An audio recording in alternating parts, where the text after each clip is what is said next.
Good evening, नमस्कार। स्वागत है आपका आज फिर से SPCC क्लासेस के यूट्यूब चैनल पर। हमारी एक सीरीज चली हुई है सब इंस्पेक्टर और कांस्टेबल के लिए हरियाणा में, ठीक है, जहाँ पे मैं आपको हर रोज़ मैथ्स के अच्छे टाइप करवाता हूँ जो आपके एग्ज़ाम में पूछे जा सकते हैं, ठीक है। तो देखिए आज हम कुछ अच्छे क्वेश्चन लेके आए हैं जिनमें आपको कुछ नए टाइप मिलेंगे। तो आपको जो भी नया टाइप मिलता है आप उसको नोट कर लेना, ठीक है, और उन्हीं को रिवाइज करना सिर्फ, ठीक है। तो चलो आज का वीडियो स्टार्ट करते हैं। देखो भाई, फर्स्ट क्वेश्चन में स्टेटमेंट आपके सामने है, 5 के स्थानीय मान और जातीय मान का क्या निकालना है, अंतर निकालना, प्लेस वैल्यू और फेस वैल्यू, ठीक है। जैसे 3, 6, 7, 5, 1, 4, 9, ठीक है। ये आपकी एक संख्या है, इसमें 5 के प्लेस वैल्यू और 5 के फेस वैल्यू का डिफरेंस निकालना। देखिए 5 का प्लेस वैल्यू क्या हो जाएगा, 5 ऐसे कैसे, उसके बाद जितनी भी संख्याएं हैं उतने ही 0, ठीक है। 3 डिजिट हो गए ना इसके पीछे, तो 3 0 यहाँ पे लग जाएंगी। ये तो इसके हो गई प्लेस वैल्यू। अब इसकी फेस वैल्यू क्या होगी, फेस वैल्यू का मतलब है ये जैसा दिखता है वैसे का वैसा, तो 5 तो 5 के जैसा ही दिखेगा ना, ये इसकी क्या होगी आपकी फेस वैल्यू, ठीक है। तो ये आपकी प्लेस वैल्यू, ये आपकी फेस वैल्यू, दोनों का क्या निकाल देंगे, डिफरेंस निकाल देंगे, कितना हो जाएगा 4995, ठीक है। अभी जो कांस्टेबल का एग्जाम हुआ उसमें प्लेस वैल्यू और फेस वैल्यू से एक क्वेश्चन पूछ लिया गया है, ठीक है। तो आपको ध्यान रखना है, क्वेश्चन आ सकता है आपके एग्जाम में, ठीक है। आगे देखो भाई, अगला क्वेश्चन है आपकी स्क्रीन पर। 15,000 रुपये की धनराशि है, एक 8% वार्षिक दर से चक्रवृद्धि ब्याज और साधारण ब्याज का अंतर निकालना है। चक्रवृद्धि ब्याज साधारण ब्याज का डिफरेंस 2 साल का, बिल्कुल छोटे से छोटा आपको बताता हूं कि 2 साल का अगर SI और CI का डिफरेंस निकालना है तो R²/100 कर दो, यहाँ से आपका क्या निकल के आ जाएगा, डिफरेंस निकल के आ जाएगा 2 साल के CI और SI का। R कितना आपके पास, 8 का स्क्वायर बटे में 100, कितना हो जाएगा 0.64%। ये परसेंटेज में होता है हमेशा, ठीक है। यहाँ पे क्या निकालते हैं, परसेंटेज में निकालते हैं।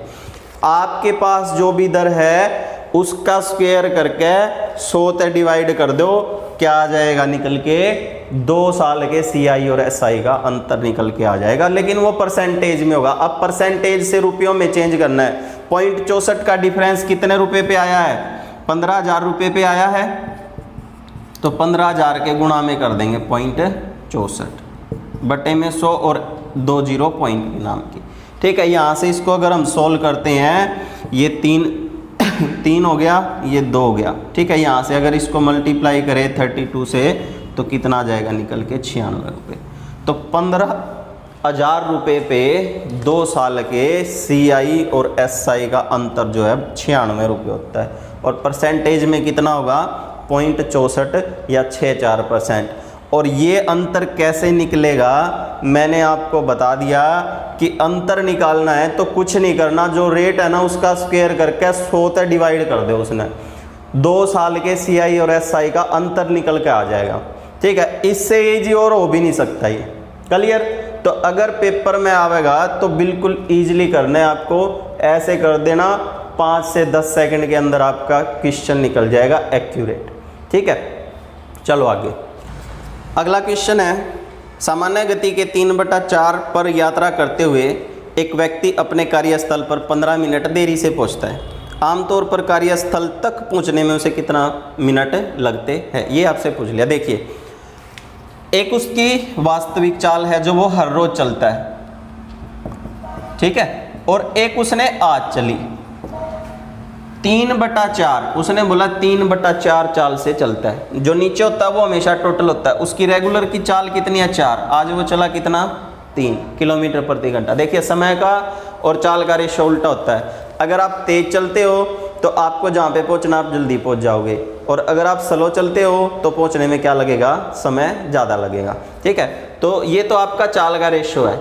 अगर चाल के रेशो को उल्टा कर दे तो आपका निकल के आ जाएगा समय का रेशो, ठीक है। तो आपके समय का रेशो कितना है 3 और 4, मतलब हर रोज उसको 3x मिनट लगते थे, आज उसको कितने मिनट लगे 4x मिनट। तो आज यहाँ पे कितने मिनट ज़्यादा लग गए, x मिनट ज़्यादा लग गए। और टोटल में कितने मिनट ज़्यादा लग गए, 15 मिनट अधिक लग गए। ये भी टाइम का अंतर, ये भी टाइम का अंतर, दोनों अंतर इक्वल हो जाएंगे। डिफरेंस को डिफरेंस के इक्वल रख दिया, एक्स की वैल्यू पता लग गई कितनी है, 15 मिनट। ठीक है, तो अगर मैं x की वैल्यू यहाँ पे पुट कर दूँ तो हर रोज़ उसको 45 मिनट लगते थे, आज उसको कितने मिनट लगे हैं, 60 मिनट। आपसे वास्तविक समय पूछा गया कि जब वो हर रोज़ चलेगा ना चाल से तो वो कितनी देर में पहुँच जाता है, तो वो हर रोज़ 45 मिनट लेता है, लेकिन आज उसकी चाल स्लो हो गई तो आज उसने कितने मिनट लिए, 60 मिनट लिए। क्लियर? आगे देखो, अगला क्वेश्चन है भाई आपकी स्क्रीन पर, निम्नलिखित में से कौन सी संख्या 99 से पूर्णतः विभाज्य होगी। 99 से कौन सी संख्या पूरी पूरी कर सकती है? ऑप्शन आपको दिए गए हैं 51, 5, 7, 9, सेकेंड ऑप्शन है 51, 5, 5, 7, तीसरा है 55, 0, 36 और फोर्थ पे है 4, 9, 9, 8, 4। ये आपके पास 4 ऑप्शन है। इनमें से एक संख्या ऐसी है जो 99 से पूरी पूरी कट जाएगी। 99 को देखो, हम इसको गुणनखंड कर लेंगे, 9 गुणा में 11। ठीक है, 11 निम्मा 99 होता है ना। इनमें से अगर वो संख्या 99 से पूरी कटती है तो वो 9 से भी पूरी कटेगी और 11 से भी पूरी कटेगी। सबसे पहली बात तो ये। और 9 से कोई संख्या कब कटती है? जब उस संख्या के अंकों का योग सारा क्या होता है, 9 से डिवाइड होता है। तो हम पहले क्या करेंगे, संख्या के अंकों का योग करके देख लेंगे जो 9 से डिवाइड हो रहा है। देखिए 5 और 1 6, 6 और 5 11, 11 और 7 18, 18 और 9 27, ये कट जाएगा 9 से। इसका मतलब ये हमारी संख्या हो सकती है 5 और 1 6, 6 11, 11 और 5 16, 16 और 7 23, 23 9 से नहीं कटता। ये हमारा आंसर नहीं हो सकता, क्योंकि अगर वो 99 से कटेगी तो 9 से भी कटना जरूरी है।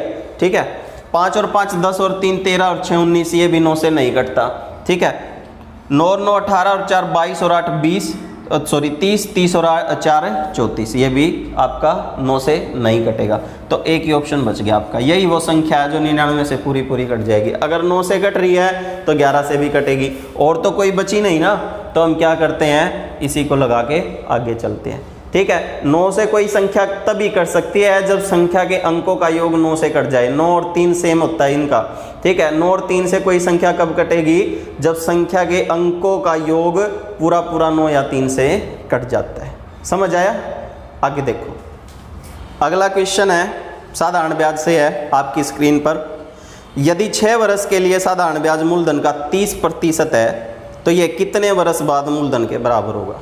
ठीक है, उसने बोला कि साधारण ब्याज मूलधन का 30% है। 30% को मैं क्या लिख सकता हूँ, 30/100। ठीक है, साधारण ब्याज मूलधन का 30%, 30/100 को मैं और काट दूँ तो क्या लिख सकता हूँ, 3/10।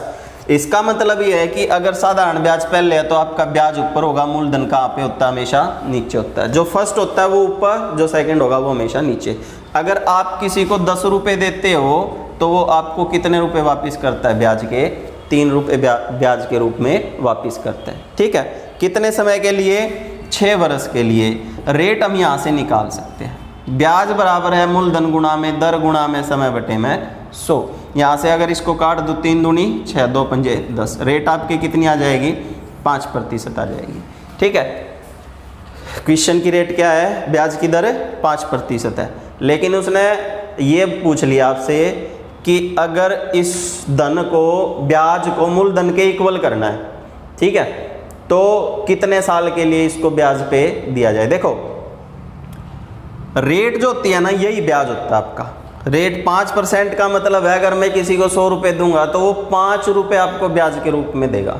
ठीक है, तो अगर मैं 100 रुपये किसी को देता हूँ ब्याज के रूप में, वो आपको 5 रुपये ब्याज के रूप में देगा। तो अगर आपको ब्याज इक्वल करना है मूलधन के, मतलब 100 रुपये ही ब्याज करना है, तो 1 साल में अगर 5 रुपये मिलते हैं आपके, 1 साल में आपको 5 रुपये ब्याज मिलता है और 100 के इक्वल आपको करना है, तो इसका मतलब आपको कितने साल के लिए उसको देना पड़ेगा, 20 साल के लिए नहीं देना पड़ेगा।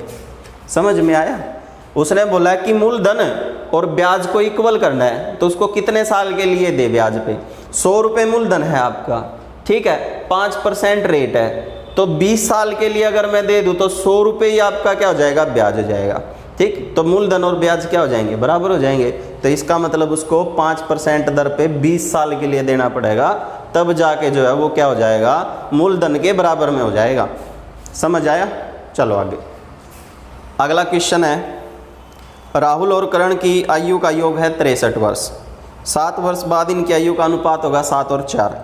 राहुल की वर्तमान आयु निकालनी है। देखिए, आज अगर राहुल और कर्ण की आयु को जोड़ दे तो 63 वर्ष निकलते हैं, और 7 साल के बाद राहुल और कर्ण की आयु का रेशो है 7:4। पहले तो इसको क्या मान लेते हैं, 7x और 4x मान लेते हैं कि 7 साल के बाद इनकी आयु का जो रेशो है वो 7x और 4x होगा। ठीक है, ये इनकी आयु का आज का योग है। ठीक, देखिए जो रेशो का योग होता है ना वो टोटल योग के इक्वल होता है। अगर मैं रेशो के योग को जोड़ दूं तो कितना हो जाएगा, 11x। ये दोनों की आयु का योग आ गया ना यहाँ पे। ठीक है, मैंने क्या मान लिया कि राहुल 7x साल का है, कर्ण 4x साल का है, तो दोनों कितने साल के हो गए, 11 साल के, 11x साल के, लेकिन 7 साल के बाद। लेकिन ये तो आज का है ना, 63 साल तो आज है इनकी दोनों की आयु। तो हम इस 63 साल को क्या करते हैं, 7 साल बाद लेके चलते हैं, तो योग योग के इक्वल हो जाएगा। देखिए 7 अगर राहुल के ऐड होते हैं इसमें तो 7 किसके होंगे, कर्ण के भी ऐड होंगे, तो टोटल 14 ऐड हो जाएंगे, तो कितना हो जाएगा, 77 वर्ष हो जाएगा ना। अगर आज इन दोनों की आयु का योग है 63 साल, तो 7 साल के बाद इन दोनों की आयु का योग कितना होगा, 77 वर्ष होगा। 7 राहुल के बढ़ेंगे तो 7 कर्ण के भी बढ़ने चाहिए। ऐसा तो है नहीं राहुल के बढ़ गए, कर्ण उतना ही रह गया, 7 साल बढ़ेंगे ना। तो देखिए ये भी 7 साल बाद का इनका योग, और 11 भी 7 साल बाद का योग, ये भी योग ये भी योग, दोनों फ्यूचर के हैं ना दोनों, तो दोनों को इक्वल कर देंगे तो एक वैल्यू कितने की आ जाएगी, x का मान 7 साल का आ जाएगा निकल के। तो इसका मतलब ये कितने साल का हो गया फिर, 49 का, और ये कितने का हो गया, 28 का। लेकिन ये 7 साल बाद है।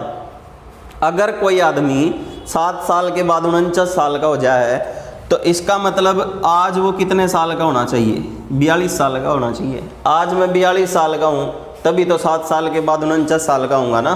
तो राहुल की आज की आयु कितनी है, 42 साल है। समझ आया? चलो आगे। अगला क्वेश्चन आपकी स्क्रीन पर सिक्कों से रिलेटेड है। रेशो से आपसे ये क्वेश्चन पुट किया गया है, बहुत बार आ चुका है और एग्ज़ाम में भी पूछा जा चुका है। HCS में भी पूछा गया था और अभी कांस्टेबल में भी पूछा गया है। एक डब्बे में 1 रुपये 50 पैसे और 25 पैसे के 280 सिक्के हैं। 3 प्रकार के सिक्कों के मूल्य का अनुपात दे दिया आपको 8, 4 और 3।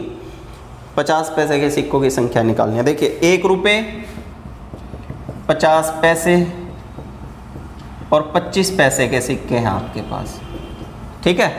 और ये कितने सिक्के हैं, 280 सिक्के हैं टोटल। देखिए अगर आपको सिक्के दे दिए ना उसने, तो हम क्या करेंगे, टोटल सभी को सिक्कों में चेंज करेंगे। और मूल्यों का अनुपात आपको मिला कितना, 8, 4 और 3। इसका मतलब ये है कि मैं किसी दुकानदार को 8 रुपये देता हूँ, समझना ध्यान से। मैं किसी दुकानदार को 8 रुपये देता हूँ और मैंने उसको बोला कि 1-1 रुपये के खुले दे दे भाई, तो वो कितने सिक्के दे देगा आपको, 8 रुपये में 8 ही सिक्के आएंगे ना टोटल। समझ में आया? क्योंकि वहाँ पे आपके पास सिक्के हैं तो हम सभी को सिक्कों में चेंज कर लेंगे। फिर मैंने दुकानदार को 4 रुपये दिए और ये बोला कि अब इसको 50-50 पैसे के सिक्के दे दे, 4 रुपये में जितने भी आते हों। हमको पता है कि 4 रुपये में 8 सिक्के हो जाएंगे 50-50 पैसे के, क्योंकि 1 रुपये में 2 सिक्के होते हैं 50 पैसे के। तो यहाँ पे कितने सिक्के मिल जाएंगे आपको, यहाँ पे भी 8 सिक्के मिल जाएंगे। फिर मैंने दुकानदार को 3 रुपये दिए निकाल के, ठीक है, ये रुपयों का मूल्य है। ये मैंने 3 रुपये दिए और ये बोला भाई 25-25 पैसे के खुले कर दे इनको। अब हमको पता है कि 1 रुपये में 4 25 पैसे के सिक्के आते हैं ना। और तो 3 रुपये में कितने आ जाएंगे, 12 सिक्के नहीं मिल जाएंगे आपको। अगर आप किसी को 3 रुपये निकाल के देते हो और उससे ये बोलते हो कि भाई 25-25 पैसे के सिक्के दे दे, तो कितने सिक्के देगा आपको, 12 ही तो सिक्के देगा ना। तो देखिए 8 सिक्के तो 1-1 रुपये के हो गए, 8 सिक्के 50-50 पैसे के हो गए और 12 सिक्के 25-25 पैसे के हो गए। तो आपके पास टोटल कितने सिक्के हो गए, 28 सिक्के हो गए ना। 8 और 8 16, 16 और 12 28 सिक्के हो गए आपके पास। टोटल आपकी जेब में कितने सिक्के हो गए, 28। ये क्या है आपके पास, ये भी तो सिक्के है, दो सिक्कों की दो यूनिट आ गई ना आपके पास। एक तो हमने निकाले 28 सिक्के, एक आपको दे दिए 280 सिक्के, ये भी सिक्के ये भी सिक्के, दोनों को इक्वल रख देंगे तो एक यूनिट 10 की आ जाएगी। ठीक है, ये हमारी सिक्कों की एक यूनिट आ गई निकल के। अब वो बोलता है 50 पैसे के सिक्कों की संख्या कितनी है, तो 50 पैसे के सिक्कों की संख्या 8 है ना, एक यूनिट अगर 10 के इक्वल है तो 8 यूनिट कितनी हो जाएंगी, 80। तो 50 पैसे के आपके पास कितने सिक्के हैं, 80 सिक्के हैं। बस यही आपसे पूछा गया। लेकिन अगर वहाँ पे रुपया देता है ना तो यहाँ पे सिक्कों का अनुपात देगा और फिर हम उन सभी को रुपयों में चेंज करते हैं। समझना पड़ेगा, इजी है, एक बार समझ में आ गया तो पेपर में एक नंबर क्या है, पक्का है। ठीक है, चलो आगे।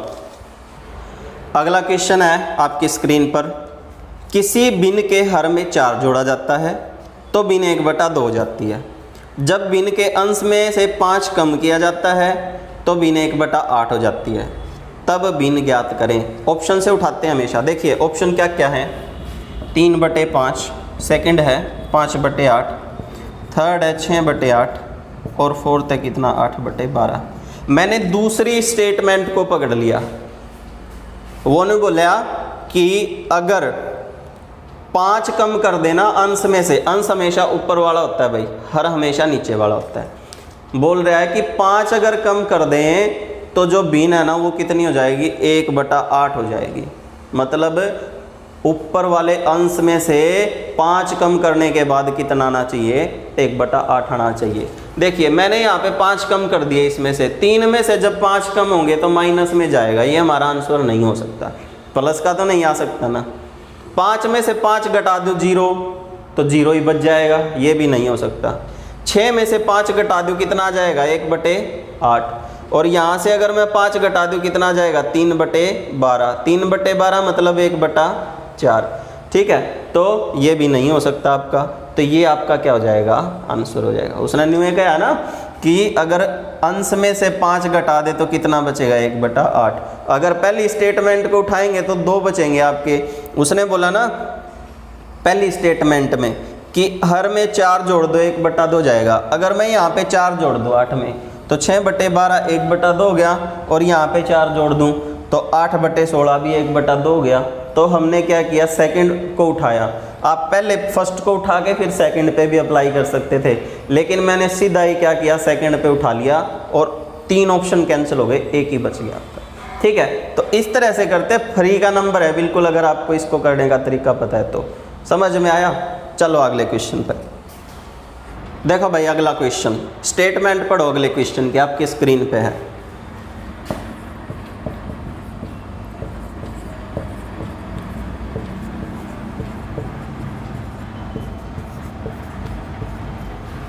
पढ़ी क्या है, 13 का एक ऐसा गुणज जिसे 4, 5, 6, 7 और 8 से भाग करने पर 2 शेष बचता है। ठीक है, 13 का गुणज है, 13 के गुणज का मतलब है 13 का मल्टीपल है, वो पूरा काट देगा 13 उसको, उस संख्या को, वो संख्या 13 से पूरी पूरी डिवाइड होगी। लेकिन अगर 4, 5, 6, 7, 8 से काटने की कोशिश करेंगे तो 2 शेष बचाएगी। ठीक है, तो इसका मतलब हमारा आंसर एक ऐसी संख्या है जो 13 से पूरा पूरा कटता है। तो पहले हम उन संख्याओं को रख लेंगे जो 13 से पूरी पूरी कट रही हैं। देखिए अगर इसके पीछे 0 है तो ये 13 से नहीं कट सकती। ठीक है, अगर इसके पीछे 0 है तो 13 से नहीं कट सकती। जिसके पीछे 0 होता है क्या वो 13 से कट जाएगी? काट के देखेंगे नहीं कटेगी। देखिए मान लिया ये संख्या आपकी, अब इसको 13 से काट के देखते हैं। 13 6 78। ठीक है, कितना बच गया? 6। 62 क्या 13 से कटता है? नहीं कटता, तो ये भी नहीं कटेगा। ये देखिए ये कट जाएगी आपकी। 13 एकम 13, 12 बच गया। 13 निम्मा 117 और 13 चौके 52, 194 पे कट जाएगी। ठीक है, तो वही आपकी क्या हो जाएगी? संख्या हो जाएगी। सपोज किया 2 ऑप्शन कट जाएं आपके, क्या हो जाएं? 2 ऑप्शन कट जाए। मान लिया यहाँ पे क्या होता? 65 होता, 3 4 5 ये ऐसे होता है। यहाँ पे मैंने 13 से काटा, 13 6 78, 6 13 5 65, कट गया ना पूरा 13 से। अब हम 4 5 6 7 8 में से किसी एक से इसको काट के देख लेंगे, 2 शेष बचना चाहिए। देखो जब मैं इसने 5 तक काट दूँ तो पूरा नहीं कट जाएगा, शेष 0 बचेगा ना। कितना बचना चाहिए? 2 बचना चाहिए, तो ये भी कैंसिल हो जाएगा आपका। ठीक है, इस तरह से आपको काटने हैं ऑप्शन, और आपका क्या बच जाएगा? जो सही आंसर है वो बच जाएगा। ठीक है, फ्री का नंबर है, इम्पोर्टेंट टाइप है। चलो आगे, अगला क्वेश्चन है भाई, बहुत ही अच्छा क्वेश्चन है, इम्पोर्टेंट है। एक दिन एक छात्र अपने घर से स्कूल 2.5 किलोमीटर प्रति घंटा की चाल से जाता है और 6 मिनट देरी से पहुंचता है। अगले दिन वह अपनी चाल में 1 किलोमीटर प्रति घंटा की क्या कर देता है, वृद्धि कर लेता है और 6 मिनट जल्दी पहुंच जाता है। उसका घर स्कूल से कितनी दूरी पर है, ये आपसे पूछ लिया। देखो, अगर वो छात्र 2.5 किलोमीटर प्रति घंटा की रफ्तार से चलता है तो 6 मिनट देरी से पहुंचता है, मतलब जिस टाइम पे स्कूल लगता है ना, उससे 6 मिनट क्या हो जाता है, लेट हो जाता है, ज़्यादा ले लेता है। फिर वो बोलता है कि अगले दिन उसने अपनी स्पीड में 1 किलोमीटर बढ़ा दिया प्रति घंटा की रफ्तार से। तो 1 बढ़ा दिया तो पहला 2.5 चला था, तो अब कितना चलेगा, वो 3.5 किलोमीटर प्रति घंटा चलेगा। तो आज वो क्या हो गया, 6 मिनट जल्दी पहुंच गया। जिस टाइम पे स्कूल लगना था उससे 6 मिनट पहले ही पहुंच गया। ठीक है, तो देखिए ये बिल्कुल ईजी सा टाइप है आपका। पढ़ने में स्टेटमेंट देखने में बड़ी लंबी लगती है, बड़ी मुश्किल लगती है। देखो ये एक फॉर्मूले पे चलता है, a गुणा में b और a माइनस में b और गुणा में समय।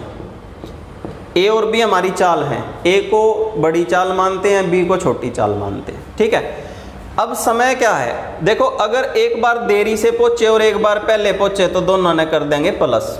ठीक है, या पहले या देरी से पहुंचे तब भी होगा प्लस। लेकिन अगर दोनों बार देरी से पहुंचता है तो बड़ी देरी से छोटी देरी को माइनस कर देंगे, और अगर दोनों बार पहले पहुंचता है तो बड़े पहले को छोटे पहले से माइनस कर देंगे।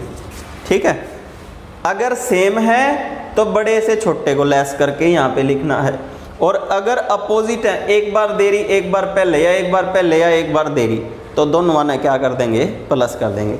फॉर्मूला यही रहेगा। तो देखो कैसे पुट करना है, 3.5 गुणा में 2.5 और बटे में a माइनस में b, 3.5 में तो 2.5 गया, 1 के बचेगा, 1 बचेगा तो पॉइंट हटाएंगे तो 2 जीरो नीचे आ जाएंगे। ठीक है, और समय एक बार पहले देरी से पहुंच गया, एक बार पहले पहुंच गया, तो समय क्या करना है, हमने प्लस करना है। 6 और 6 कितना हो जाएगा, 12। मिनट है ना, मिनटों से घंटों में चेंज करेंगे हम, तो मिनटों से घंटों में चेंज करने के लिए 60 से क्या कर देंगे, डिवाइड कर देंगे, बस इसको सोल्व कर देंगे, दूरी निकल के आ जाएगी घर और स्कूल के बीच की। देखिए 12 पंजे 60, 25 चौका 100। ठीक है, यहाँ से इसको कर देते हैं, ये हो गया आपका 7। तो ये कितना हो जाएगा आपका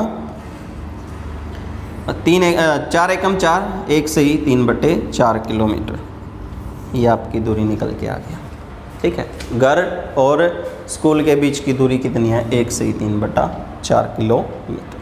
समझ में आया? ये हमारा इजी सा क्वेश्चन था, फॉर्मूले पे ही अप्लाई करना है, इम्पोर्टेंट टाइप है, आपके एग्ज़ाम में पूछ सकता है। क्लियर? तो ये थे भाई हमारे आज के क्वेश्चन। आज हमने फिर से मोस्ट इम्पोर्टेंट क्वेश्चनों को उठाया। ठीक है, और अच्छे टाइप हमने सोल्व किए। तो अगर आपको वीडियो अच्छा लगा तो लाइक करो, शेयर करो, कोई भी डाउट है कमेंट करके ज़रूर बताओ। चैनल को सब्सक्राइब नहीं किया और हमारे वीडियो अगर आपको अच्छे लगते हैं तो चैनल को सब्सक्राइब कर सकते हो। ठीक है, बेल आइकन को दबा लेना ताकि आने वाले वीडियो का नोटिफिकेशन आपको मिल जाए। कल मिलते हैं फिर से और अच्छे क्वेश्चनों के साथ। परसों आपका एग्ज़ाम है, कल और वीडियो लेके आएंगे, 10-12 क्वेश्चन और लेके आएंगे अच्छे। अभी तक जो आपने किए हैं वीडियो में और जो प्रीवियस में हो चुके हैं, आप सिर्फ उन्हीं को पढ़ना अभी। ठीक है, कुछ भी नया मत पढ़ना, या जो आपके पास नोट्स है उन्हीं को रिवाइज करना एग्ज़ाम के लिए। ठीक है, कुछ भी नया पढ़ोगे आपके लिए अच्छा नहीं होगा। बस करंट पढ़ो, नहीं जीके से रिलेटेड चीज़ें पढ़ो, मैथ में कुछ भी नया मत पढ़ना। ठीक है, तो मिलते हैं कल अगली वीडियो में, तब तक के लिए गुड बाय, गुड लक।